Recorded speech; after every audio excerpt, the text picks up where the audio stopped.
Hey there, and welcome to the Flourish and Health Podcast. My name is Stephanie, and I'm so glad that you are here. Today, I am going to talk about something that wouldn't be so exciting. I get excited every week to be able to bring this podcast to you, but this part of what I'm going to talk about is not probably something I'd get all excited about, except for the fact that there is a solution, that there is a change that we can make when we're walking through disappointment and we have the tools we need to walk through them well. And so this week, I'm going to talk a little bit about disappointment and how we can reframe that disappointment and bring it into something that is good, that is wonderful, that we can learn from and grow. So let's jump into the episode. Hi, and welcome to the Flourish and Health Podcast. My name is Stephanie Book, and I am so glad you are here. My hope is to help others see their life beyond where they currently are right now, move away from places where they feel stuck, and empower them to move into a flourishing life. Together, we will learn to recognize our true identity in Christ and apply a reframed mindset to combat the lies that we've been believing about ourselves. We will walk the journey of flourishing in our health, in mind, body, and our connection with God. I'm so excited to walk this journey with you as we create new habits of thinking and turn toward a life that is flourishing.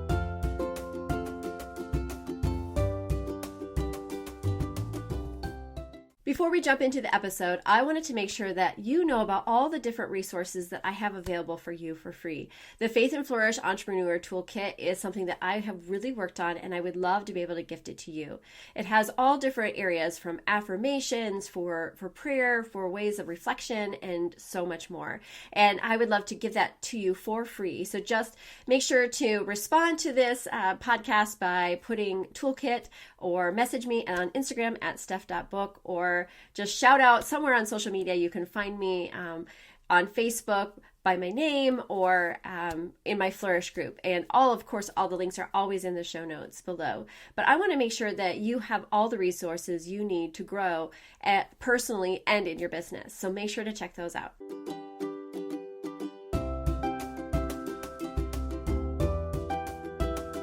So today I want to talk about disappointment. No, it's not something that's really fun to talk about, but it's something a place where I have really learned how to step in and grow through disappointment, look at things in a different way, and reframe my mind to approach things in a different way. And something over the last few weeks in my home has made me really think about how we approach disappointment, and really ways that I can continue to learn and grow in this area as well. So for those of you who don't know, my son is a performer. He's a singer, dancer, actor. He was a musical theater major in his schooling, and he has really been fortunate to be able to perform in all different places, from cruise ships to theme parks and so many other places. And he has quite the life, because as a performer like that, you definitely need to be able to handle disappointment, rejection, and all of those things. Because when you are a performer, it's not like a traditional job where you step in, you interview for a job, you get accepted in the job, and then you have it. You go through all those steps, and then you have a contract, and it goes for a certain amount of time, and then it stops. And guess what? You get to do it all over again. Once in a while, you have some people that might get rehired on and on for something, but for the most part, and performer's job is either performing or auditioning, sending in those auditions and looking for the next job that they have. And so we were kind of talking through this, and he actually had several opportunities where he was auditioning for several different contracts at one time, and had all these different auditions they had to put in place where you're singing and you're dancing and you're doing, I think, sides or slides. I always forget if it's an L or not, but there's a lot that's involved in there, right? So he has to learn all those things, then perform those on camera, and then send them in. Or sometimes there's ones where you prepare ahead of time and then you go live and do those auditions. And a lot of times live auditions is the next step. And so he had several different opportunities as he finished one job and went back into looking for what was next. And he had some auditions, and of course I'm his mom, but I do think that he's very talented, and he has had jobs along the way. And I know that it's not just his mom saying, "Oh, you're doing a great job," because I know that he has a great talent, and that God has really given him a gift for that. And so, as his mom, I got to hear him practice and rehearse and be able to send in those auditions and know that he did a great job. And we were trying to explain to someone else about how to understand how a job of a performer goes. And for someone that's a performer, I think we came down to a puzzle piece. Like when you look at a puzzle, you have all those different puzzle pieces, right? And every single piece is, unless they're cookie cuttered the same way, which is not most puzzles, most of them all have their unique shape, one that fits into the other, that they've been cut in a certain way. So he kind of described as when he's looking for a job, let's say there are 24 different puzzles and there are all these unique puzzle pieces. And each one of those puzzle pieces fit within a specific puzzle. And the puzzle piece itself is great. It's got talent. It's beautiful. It's shaped just how it's supposed to be. Just like God creates us exactly how we're meant to be, right? We are uniquely created. We are designed exactly how we're supposed to be. So as an individual piece, we are wonderful. We are beautiful. As a performer, he has all the unique abilities and qualities that God has given him to do his job well. But you have those 24 different puzzles. And I don't know about you, but if you ever done a puzzle, sometimes you have those pieces and you put them in that spot and it looks like it's going to fit in there, but it doesn't quite fit. Or you think it is and you put it in together and then later on you're like, I'm missing this piece. And you find an error. You're like, oh, that piece there, it actually, I think, fits over here and not in this space. And then all of a sudden, boom, that puzzle comes together. And sometimes with life, so it's not exactly a perfect kind of, what's the right word? Anyway, it's not exactly the same model, maybe, or example. This might not be the best example, but you get the idea. And I think this really helped the person we were sharing this with, but it also helped kind of put in perspective for me. And now I think for other people. So sometimes our pieces are exactly designed how they are, but they don't fit within the puzzle. And maybe there's 5 puzzles. There's 24 puzzles overall, but there's 5 puzzles that need to be filled right now. And that one piece doesn't fit any of those 5 puzzles. It might fit one of those ones down the road when one of those 24 puzzles open up. But right now, that one specific piece, though it is talented, though it is designed exactly, it's beautiful, it is not exactly in the spot or fitting in the spot where it needs to be right now. And so I thought that was a good way to do that. So my son did all of those auditions and he's heard nothing. Now that's normal in this business as well. It's not a very fun business at all because honestly, you do all these things, you do these auditions, you work so hard, and sometimes you don't hear anything. You may once in a while get a no thank you or we got it, but then other than that, you don't always hear anything. Sometimes you don't hear anything at all. And it doesn't mean that, again, that he wasn't talented or didn't do things well. But it just maybe wasn't exactly what the director or the hiring agent wanted or needed to fill that. Maybe someone is blonde and blue and he's dark hair, dark eyes, or maybe you need someone that's really tall and he's on the shorter side, right? So we have all those different uniques. Now, he's perfectly designed how he is, and he's meant to fit in a specific puzzle for him. But right now, that puzzle might not be one that's open to him. So I'm telling you all this because I watched my son as he had these different opportunities, and I thought he would be suited for any of them, and he did a great job on all those auditions that he sent in. And I know that he could handle any of those jobs that he was given. But so far, he's heard nothing. But he didn't sit in that disappointment. Yes, we want to feel a little bit that when we're disappointed with things, when things don't happen the way that we want them to, it can hurt a little bit, right? We can feel that a little bit, but we get to have that moment of choice of what we want to do with that disappointment. And so I watched him take that disappointment and move it toward action and look at it in a different way and understand that his puzzle piece is perfect how it is. It's designed well, and he can continue to learn and grow and beautify his puzzle piece, as he learns and trains. But he knows that the right timing will come at the right time. The right job will be opened up at the right time.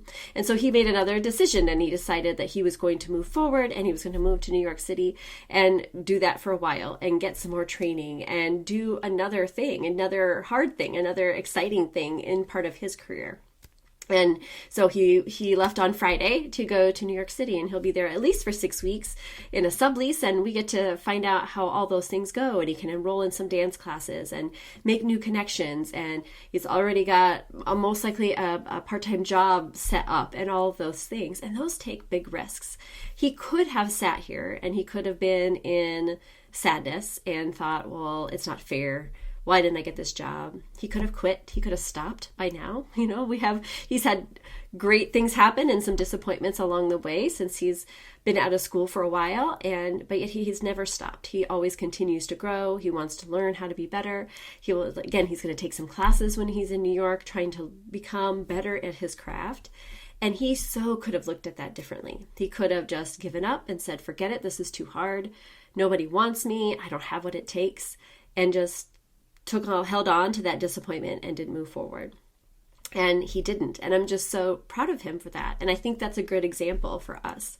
I know that over my journey, I have learned how to battle disappointment as well. I mean, we've all been there. We've all had those moments where we're really looking forward to an event that was happening and then it gets canceled for the weather or for some reason, or you're really looking forward to doing that coffee date with a friend and your kid gets sick and you can't go, or school gets canceled and a snowstorm starts and you're stuck at home, or maybe you were planning to you were hoping your business was going to go really well, that you had some big goals for yourself and the things that you wanted to see, and then things shifted and changed and it didn't turn out the way you wanted it to be, right? We've all dealt with disappointment. We all have those moments in time where things do not work out the way that we wanted them to. I mean, that's part of life, right?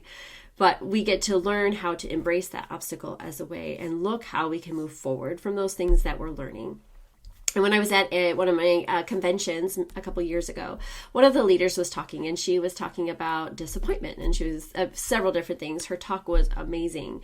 And one of the things I remembered is that we don't want to tattoo disappointment or disappoint on our arms. Like, we don't want to wear that disappointment. When we're tattooing our arms, we get to just tattoo things that maybe are meaningful to us, that are part of showing parts of growth or parts of change. We don't want to tattoo. We don't want to carry around our disappointments with us everywhere we go. We want to look at the things that we've overcome through those challenges. So look ahead at the things that were created because of those disappointments. And so I think about her words, and I'm not putting it as eloquently as she did in that situation, but it stuck out with me, because how often am I trying to carry around those disappointments, those failures, those times where I just did not feel like I had what it takes, or the things just were not working out how I wanted them to. And it's really easy to get into that moment of disappointment, the woe is me, and feel like, oh, forget it, right? We want to give up. We want to be in that space of just like, forget it. It's just too hard.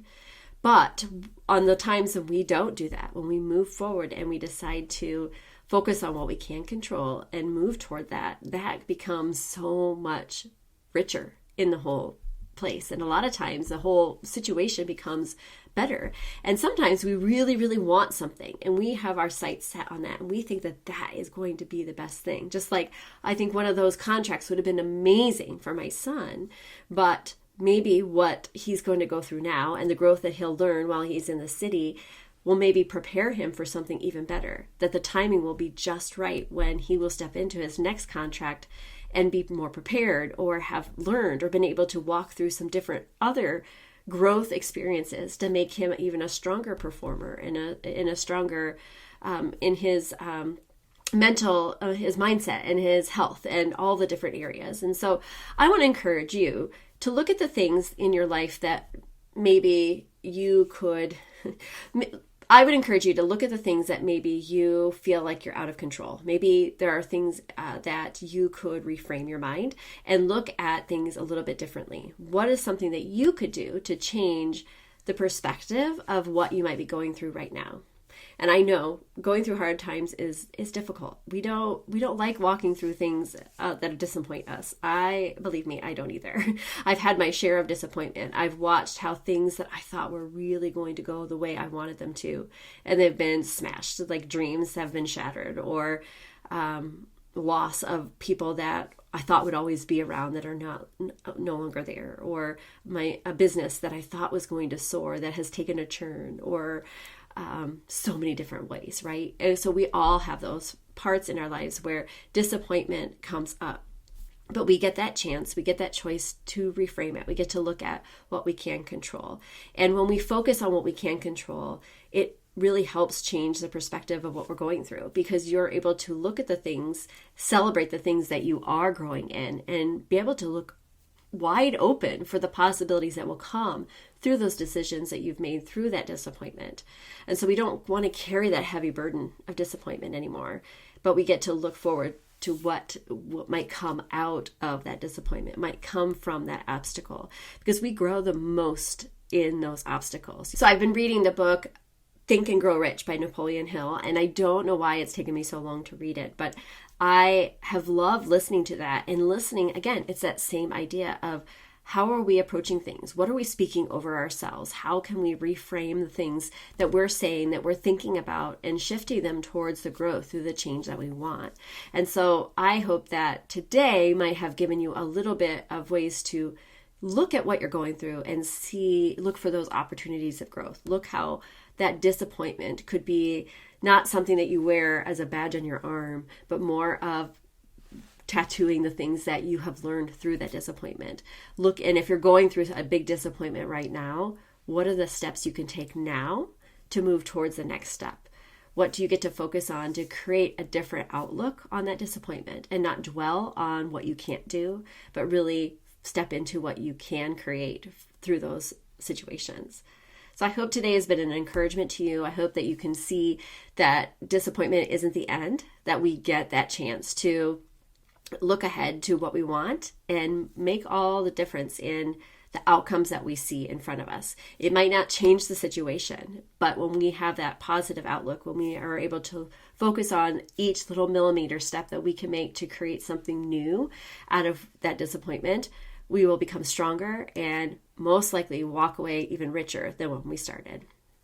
Friends, I thank you so much for listening today. I hope that today was helpful to you. Please pass this on to anybody you think it might be helpful to, and just continue to stick with me. And I hope that together we'll reframe your mind and be able to help you see that you are valuable and worthy of so much more. Take care.